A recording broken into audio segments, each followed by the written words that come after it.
Good morning. Stock 2020 में आप सबका स्वागत है। मैं आशीष वर्मा और रोज की तरह ये मुकाबला होना है नीरज वाजपेयी के साथ। हफ्ते की शुरुआत हो रही है और इंटरेस्टिंग हफ्ता हमारे सामने खड़ा हुआ है। गजब का बीता हफ्ता जब निफ्टी बैंक एफआई फ्लोज के लिहाज से गजब का उछाल था और हमने क्या क्या डाइजेस्ट नहीं करा, बजट को डाइजेस्ट करा, क्रेडिट पॉलिसी को डाइजेस्ट करा। और इस हफ्ते मेरे ख्याल से इंपॉर्टेंट दिन होगा, हफ्ता होगा बुल्स और बियर्स में टसल के लिहाज से। और इस हफ्ते रिजल्ट्स हैवी वीक वैसे ही है। कई सारी निफ्टी की कंपनीज, ढेरों वायदा बाजार की कंपनीज, कई सारे कैश मार्केट के स्टॉक्स सब अपने तिमाही रिजल्ट्स इस हफ्ते घोषित करते हुए नजर आएंगे। तो इंटरेस्टिंग होना है ये हफ्ता। और इस हफ्ते की शुरुआत के इंडिकेशंस तो अच्छे हैं। यूएस मार्केट्स में हमने देखा फ्राइडे को 1/3 से 2/3% का उछाल। आज फिर डाउ फ्यूचर्स 100 पॉइंट ऊपर है और सबसे इंपॉर्टेंट डॉलर इंडेक्स थोड़ा से साइंस ऑफ कूल ऑफ है फ्राइडे को जहां छोड़ा था उसके सामने। और इसीलिए आप देख रहे हैं अक्रॉस एशिया बेहतर संकेत और एसजीएक्स निफ्टी दिखा रहा है कि हफ्ते की शुरुआत 0.5% से ज्यादा के उछाल के साथ होनी है। तो बढ़िया स्क्रीन तो नजर आ रही है, लेकिन ग्लोबली मूड है कैसा नीरज जी? देखिए, मूड तो ठीक दिख रहा है। वो इंडिकेशंस आपको डाउ जोन्स और नैस्डैक उन सबसे दिख ही रहे हैं। कहीं कोई वैसी चिंता वाली बात नहीं है। मार्केट ग्लोबली बढ़िया है, भारत के बढ़िया है, एशियन भी बढ़िया है।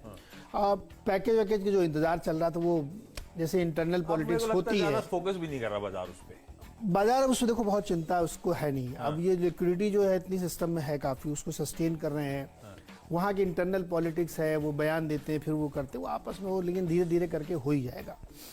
दो लेकिन चीजें हैं जिसपे ध्यान रखना चाहिए। एक क्रूड वाली बात जो मैंने सुबह बताई थी कि हेज फंड्स बुलिश हो रहे हैं, उसके फंडामेंटल रीजंस हैं।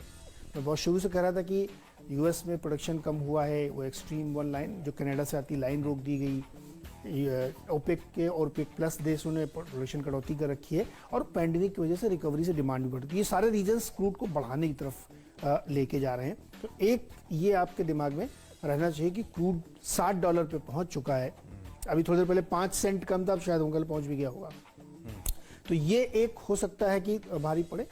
दूसरा एक बड़ा इंटरेस्टिंग फैक्ट है आशीष कि बाइडेन साहब ने भी आज सुबह कहा है, कल भी कहा वीकेंड के दौरान, कि चाइना के साथ मेरा बहुत टफ कंपटीशन होने वाला है तमाम इश्यूज पे, and we will take on, लेकिन हम ट्रंप वाला रास्ता नहीं अपनाएंगे। अब ये फेस सेविंग है, लेकिन सच्चाई ये है कि यूएस को आप जैसा जानते हैं उनकी पॉलिसीज चेंज नहीं होती हैं।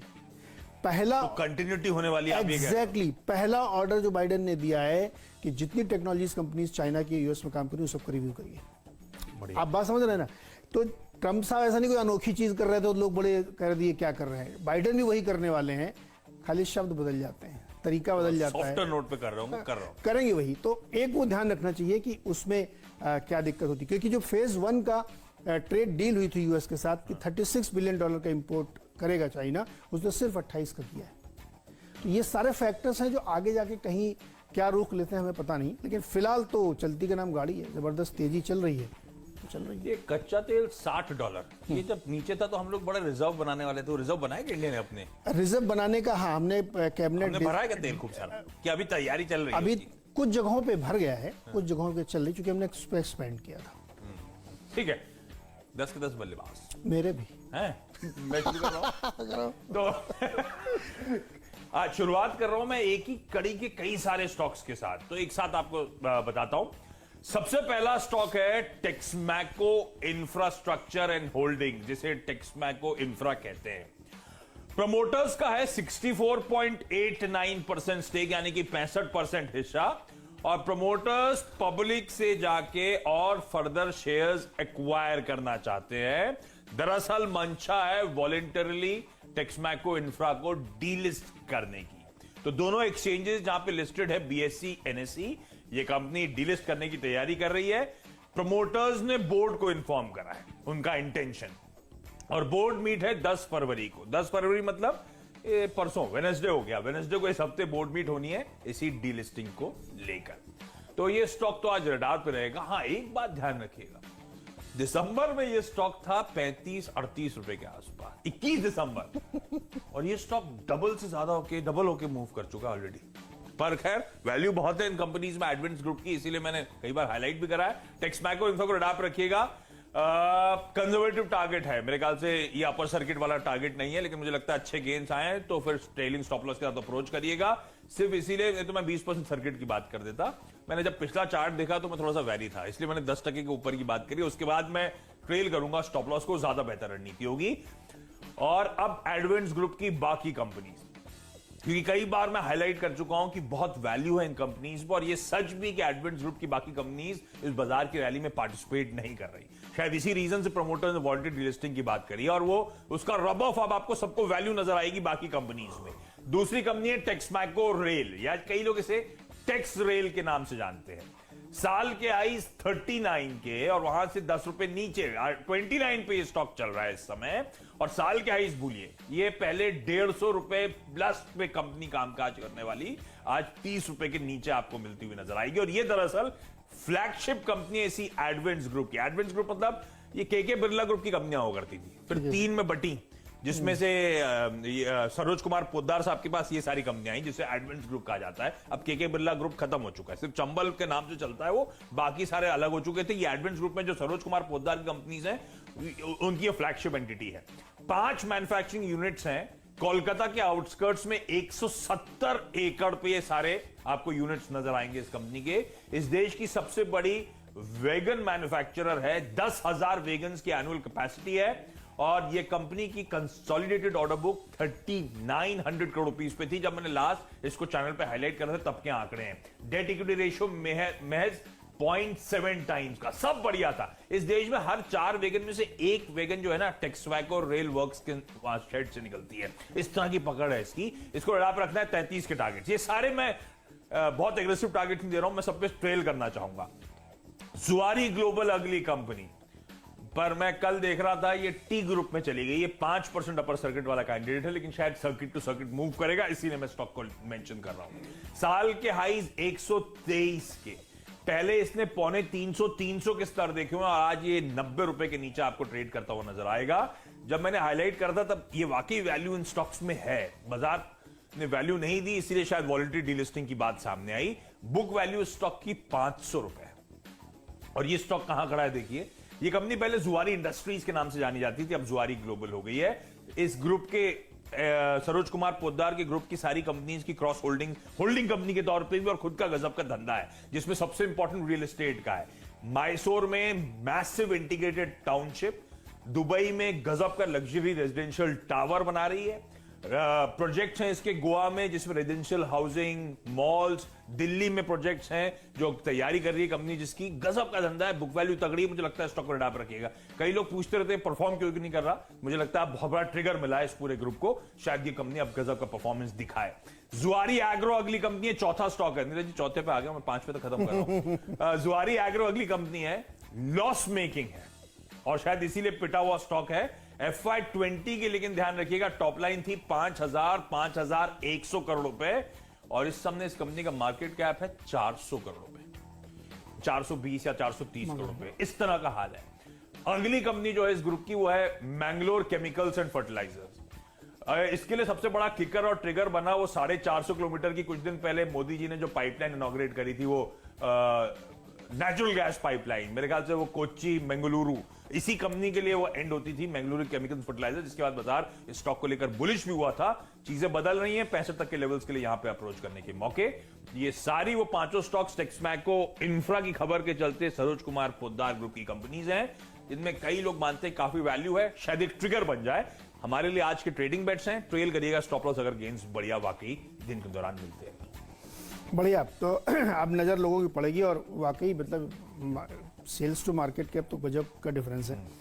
तो अब मेरे जो 5 स्टॉक्स हैं शुरुआत में मैंने तो रिजल्ट के आधार पर चुने हैं। टानला प्लेटफॉर्म्स पहली कंपनी है, और क्या दमदार रिजल्ट्स कंपनी ने पेश किए हैं। तीसरी तिमाही में इनके जो कुल आमदनी है इनकी वो करीब 21% बढ़ती हुई दिखी है, 650 करोड़ रुपए वहाँ पे हैं। और प्रॉफिट परसेंटेज में छोड़ दीजिए, ये समझ लीजिए 93 करोड़ का प्रॉफिट आया है, क्योंकि ये किसी ज़माने में शायद बहुत कम 68 लाख प्रॉफिट होता था, वहाँ से बढ़ के 93 करोड़ आया। ये इस कंपनी ने दरअसल पूरे अपने आप को ट्रांसफॉर्म किया। इनका नाम भी पहले टानला सॉल्यूशंस था, अब ये टानला प्लेटफॉर्म्स हो गए हैं, और पिछले 6-8 महीने में बिल्कुल ये कंपनी ने अपना गेम चेंज किया है और कई सारे नए प्लेटफॉर्म लॉन्च किए हैं, मोबाइल के लिए ऐप लॉन्च किए हैं इन्होंने। जब रूट मोबाइल लिस्ट हो रही थी उस समय इसके तमाम लोग कंपैरिजन कर रहे थे।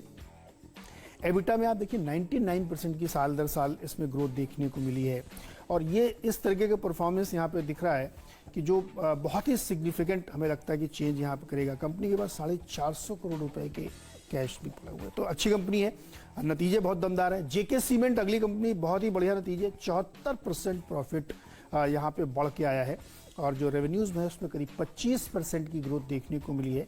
एबिटा में 55% का उछाल है और मार्जिन भी 19.7 से बढ़ के 24.6%। तो ये जबरदस्त नतीजे, सीमेंट में से आउट परफॉर्म किया पूरे सेक्टर ने। एक और इसी सेगमेंट की छोटी कंपनी मंगलम सीमेंट को आप देखिए, यहाँ पे जो आमदनी है उसमें 10% की ग्रोथ है, 350 करोड़ और मुनाफा डबल 12 करोड़ से बढ़ के 37 करोड़ हो गया है। तो मंगलम सीमेंट के भी बहुत ही दमदार नतीजे यहाँ पे देखने को मिल रहे हैं और काफ़ी इंप्रूवमेंट सीमेंट सेक्टर में, और ये सिलसिला भी सीमेंट के लिए आगे भी चलने वाला है क्योंकि इंफ्रास्ट्रक्चर के जो सरकार ने खर्च करने के ऐलान किए हैं उसमें cement, steel, non ferrous ferrous सारे तरीके के मेटल, एलाइड इंडस्ट्री सबको बड़ा फायदा होगा और उसके ये रूट्स आपको दिख रहे हैं। वीआरएल लॉजिस्टिक्स ने भी नतीजे पेश किए, 28% की ग्रोथ के साथ 570 करोड़ की आमदनी और करीब 29% के बढ़त के साथ 30-40 करोड़ का प्रॉफिट है, 39 करोड़ 73 लाख का प्रॉफिट आया है और कंपनी ने बाईबैक की घोषणा की है कि जो इसका जो प्राइस है वो 300 रुपये पर शेयर रखा गया। हालांकि साइज बहुत बड़ा नहीं, करीब 2% के आसपास इक्विटी ये लेंगे, 60 करोड़ रुपये खर्च करेंगे, लेकिन 50% यहाँ से ऊपर ले जाते हुए करीब ये कर रहे हैं। मैं वीआरएल लॉजिस्टिक्स की बात करूँ, वीआरएल लॉजिस्टिक्स दिखाइए डॉक्टर साहब। मंगलम सीमेंट दिख रहा है डॉक्टर साहब हमें, डायरेक्टर साहब वीआरएल लॉजिस्टिक्स दिखाइए, यहाँ पे बाईबैक की खबरें हैं। पांचवा स्टॉक दिखाइए अब, गुजरात गैस की मैं बात कर रहा हूँ और यहाँ पे करीब 12.5% की ग्रोथ, 2900 करोड़ का रेवेन्यू और 100% की ग्रोथ के साथ 400 करोड़ का profit. Volume growth gas company में सबसे ज़्यादा देखी जाती है, 6 से 6.5% की वॉल्यूम ग्रोथ है। तो गुजरात गैस के नंबर भी बहुत ही अच्छे हैं, खरीदारी कर सकते हैं, 400 तक टारगेट। तो ये मेरे 5 स्टॉक हो गए। अब बताइए डिपेंडेबल। सॉरी एक सारे बोल दिए मैंने, कड़ी एक ही थी इसलिए मुझे बोलना पड़ा। अब मैं फार्मास्यूटिकल फोकस कर रहा हूं। आज सरोज कुमार पोद्दार ग्रुप की कंपनीज थी, उस डेवलपमेंट की चलते डीलिस्टिंग की और बाकी लार्जली सब फार्मास्यूटिकल हेल्थ केयर कि आज मेरे ख्याल से अब ये हफ्ता टसल वाला होना है बुल्स और बियर्स के बीच में, तो जरा सेफ्टी की पॉकेट पे फोकस करिएगा। लेकिन सब में टेलविंड है इसलिए मेंशन कर रहा हूं। डिपेंडेबल के तौर पे है जीएसके फार्मा, 1800 रुपए के साल के हाई, 1430 रुपए पे स्टॉक इस समय कामकाज करता हुआ और फार्मास्यूटिकल ऑफ हाई ट्रेड कर रहा और रिजल्ट गजब के दे दिए इस कंपनी ने। बहुत स्ट्रॉन्ग ग्रोथ है रेवेन्यूज और मार्जिन में, कंपनी की सेल्स वापस रिबाउंड हुई है और मोमेंटम स्ट्रॉन्ग। आय में 10% का उछाल, इबीटा 65% का जंप, 16% के मार्जिन बढ़कर 24%, 800 बेसिस पॉइंट्स का इंप्रूवमेंट, 661 करोड़ के घाटे के सामने 156 करोड़ का मुनाफा। हालांकि डीएसके फार्मा घाटा थोड़ा सा एबरेशन लगता है, पर वो घाटा पिछली बार इसीलिए हुआ था क्योंकि उन्होंने कुछ राइट ऑफ्स लिए थे, जिंटैक और रैनिटिडीन मेरे ख्याल से दवाएं थी जिनके लिए राइट ऑफ्स लिए गए थे, इसीलिए वो एबरेशन था। तो घाटे पे फोकस मत करिए, इसलिए मैंने ऑपरेशनल नंबर्स पे फोकस करा। नंबर्स वाकई स्ट्रांग है और आजकल जिसकी चलन है ना वैक्सीन और रेस्पिरेटरी ड्रग्स, ये वो कंपनी जिसकी सबसे तगड़ी पकड़ है इन स्पेसेस में। सिप्ला भी रेस्पिरेटरी में और जीएसके फार्मा भी। 1470 तक के टारगेट्स के लिए यहां पे अप्रोच करें, लेकिन ये उस पेडिग्री की स्टॉक्स है, गिरावट में मुझे लगता है सेक्टर पे बेट करना है लॉन्ग टर्म के लिहाज से, स्टेबल अच्छी कंपनीज, तो उसके लिए भी बेहतर हो सकती है। लेकिन आज ट्रेडिंग 1470 के टारगेट्स। डिपेंडेबल के तौर पे मेरा स्टॉक है ब्रिटानिया और ये पूरा स्पेस जो था वो अंडर परफॉर्मर था, लेकिन रिजल्ट के आधार पे इसको लिया है। उम्मीद से बेहतर इन्होंने रिजल्ट पेश किया। हम लोगों के जो एक्सपेक्टेशन थे कि 425 करोड़ का प्रॉफिट आना चाहिए, वो दरअसल 450 करोड़ का आया है और रेवेन्यूज़ जो हमें उम्मीद थी लगभग वैसे हैं या स्लाइटली उससे 20-30 करोड़ आप कम कह सकते हैं, लेकिन एबिटा लेवल में शानदार ग्रोथ है। 650 करोड़ की उम्मीद थी, 612 करोड़ आया है और मार्जिन में इंप्रूवमेंट हुआ, 17.8 से बढ़कर 19.3% है। तो मैं इसको इसलिए ले रहा हूँ कि उम्मीद से बेटर रिजल्ट हैं और ये स्पेस यानी एफएमसीजी वाला जो है इसने परफॉर्म नहीं किया पिछले 1-2 महीने में, तो हमें लगता है कि अब इसकी बारी आने वाली, इसलिए ब्रिटानिया में खरीदारी करके चल सकते हैं। 3541 पर ट्रेड करा 3600 के लक्ष्य के साथ। हाँ, तो ब्रिटानिया तो have a cracker of a day have a nice time, और क्या था एक और, Have a good have a day. Good day. Good day. Break ले रहे हैं, ब्रेक के उस पार। नमस्कार, स्वागत है एक बार फिर से आपका। और अब बारी है फ्री हिट और पिंच हिटर में। फ्री हिट एक कंपनी है एग्रो की, जयंत एग्रो इसका नाम है। रिजल्ट इसके देख रहा था मैं, इसलिए इसको लिया। इनके प्रॉफिट में 120% की ग्रोथ आई है। दरअसल 55 करोड़ के नुकसान से कंपनी 11 करोड़ के प्रॉफिट में लौटी है, तो बहुत सिग्निफिकेंट इसने अपने आप को इम्प्रूव किया है। और जो इनकी रेवेन्यूज़ हैं उसमें भी 16-17% की ग्रोथ आई। देखिए लास्ट 2-3 महीने में आपने सुना होगा कि राइस एक्सपोर्ट बहुत तेज़ी से भारत से बढ़ा था, हर महीने के डेटा ये इंडिकेट कर रहे थे। तो उसी सेगमेंट की कंपनी, इसलिए डेफिनेटली इसको फ़ायदा यहाँ पे होता हुआ दिखा है। अगली कंपनी है पिंच हिटर्स की, इंडो अमाइंस। इसके भी रिजल्ट्स बहुत अच्छे हैं। प्रॉफिट 5 गुना बढ़ गया है, यहाँ पे 12 करोड़ के आसपास आया है, और रेवेन्यू 27% बढ़ के 150 करोड़ के आसपास आई। तो जितने भी केमिकल हैं, तो नो वंडर कि इसमें रिजल्ट हमेशा अच्छे आ रहे हैं। तो इंडो माइंस पे, और चूंकि स्टॉक बिल्कुल नहीं चले हैं ये सारे फ्राइडे और ये पिछले हफ्ते में, तो मुझे लगता है यहाँ पे अच्छी तेजी बनेगी। ओके, तो डिपेंडेबल के तौर पे मैंने जीएसके फार्मा, ग्लैक्सोस्मिथक्लाइन फार्मा को हाईलाइट करा था, और अब फ्री हिट के तौर पे एक और फार्मास्यूटिकल दिग्गज फाइजर का स्टॉक आपकी स्क्रीन पर आएगा। 5800, इनफैक्ट 5900 के साल के हाईज। फाइजर तगड़ा करेक्ट हुआ है, 4500 के लेवल्स पे वापस आपको इस समय कामकाज करता हुआ नजर आएगा, यानी कि अपने हाई से ऑलमोस्ट 25% नीचे। तो फार्मा पसंद आ रहा है, ऑफ हाइज ये स्टॉक भी है। और अब रिजल्ट सुनिए, क्या स्ट्रॉन्ग परफॉर्मेंस है। रेवेन्यूज वापस पिकअप हो गए, इस क्वार्टर में 10% का उछाल, मार्जिन इंप्रूव हुए, एबिटा 47% का जंप, मार्जिन 24 से बढ़कर 33%। तो फिर से मार्जिन जो है 30% के ब्रैकेट के ऊपर चले गए, और ऑलमोस्ट यहां पे 6 और 7 900 बेसिस पॉइंट्स का उछाल। इस तरह का परफॉर्मेंस है, इसलिए जीएसके को भी हाईलाइट किया था, इसीलिए मैं फाइजर को भी हाईलाइट कर रहा हूं। मैंने कहा था फार्मास्यूटिकल हेल्थ केयर में फोकस है, एक डिविएशन ले रहा हूं, और वो कंपनी हिम्मत सिंह का सीड या सीडे, क्या बोलते हैं, सीडे बोले, सीडी बोले ना, या सीडे, सीडे से सारा समझ में आएगा। हिम्मत सिंह के सीडे 165 के साल का है। इसके नंबर्स बहुत अच्छा है, इसीलिए मैं कैपिटेशन ले रहा हूं टीम में। आए 2-3% बढ़ी, यानी कि रिकूप कर गए पिछले साल के नॉर्मल ईयर से। अब इस बार बीटा, लेकिन उसके सामने 35% का जंप, मार्जिन 560 बेसिस पॉइंट्स का उछाल, और 2-3 करोड़ का मुनाफा पिछले साल से बढ़कर 45 करोड़ रुपए पे पहुंच गया। सिर्फ इसीलिए स्टॉक को हाईलाइट कर रहा हूं, गजब के नंबर्स हैं। आज ट्रेडिंग बेट के तौर पे 152 के टारगेट्स के लिए छोटा सा स्वागत है एक बार फिर से आपका। और अब आखिरी के 2 स्टॉक्स में, एक ऑटोमोटिव एक्सेल करके कंपनी है, और इसके भी रिजल्ट्स काफ़ी बेहतर दिख रहे हैं। 64-65% बढ़त आई है आमदनी में, और मुनाफा भी डबल हो गया है, 13-14 करोड़ आया है, और इसमें काफ़ी इंप्रूवमेंट देखने को मिला। ईपीएस में भी 9 रुपये पहुँच गया, जो पहले 3 रुपये था, यानी ट्रिपल हो गया लगभग यहाँ से। आखिरी स्टॉक है किर्लोस्कर इंडस्ट्रीज, और ये 30% की ग्रोथ और मुनाफा तिगुना, और इनका जो ईपीएस है वो 60 रुपये का हो गया है, जो पहले सिर्फ 15 रुपये का था। तो छोटी इक्विटी है, इस वजह से गजब का इसमें वैल्यूएशन चेंज आपको देखने को मिलेगा।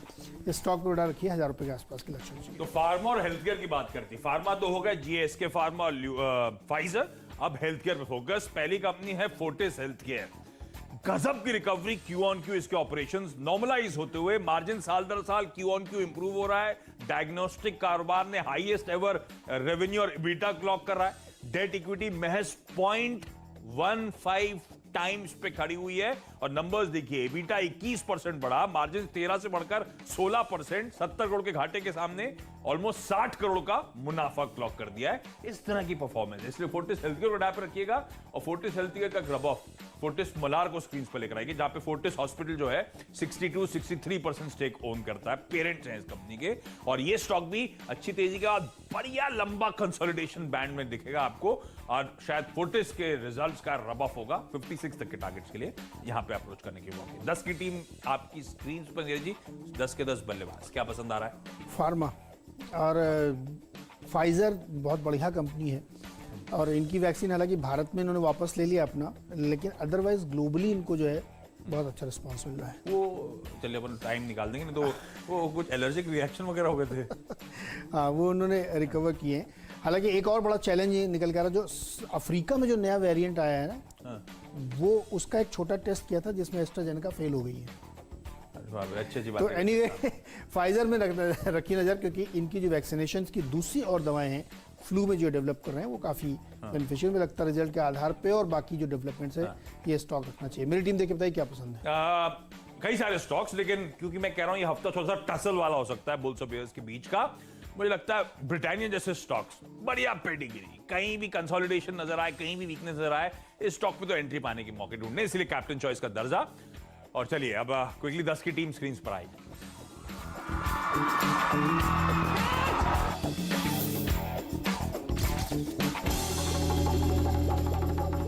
ओके, 10 के 10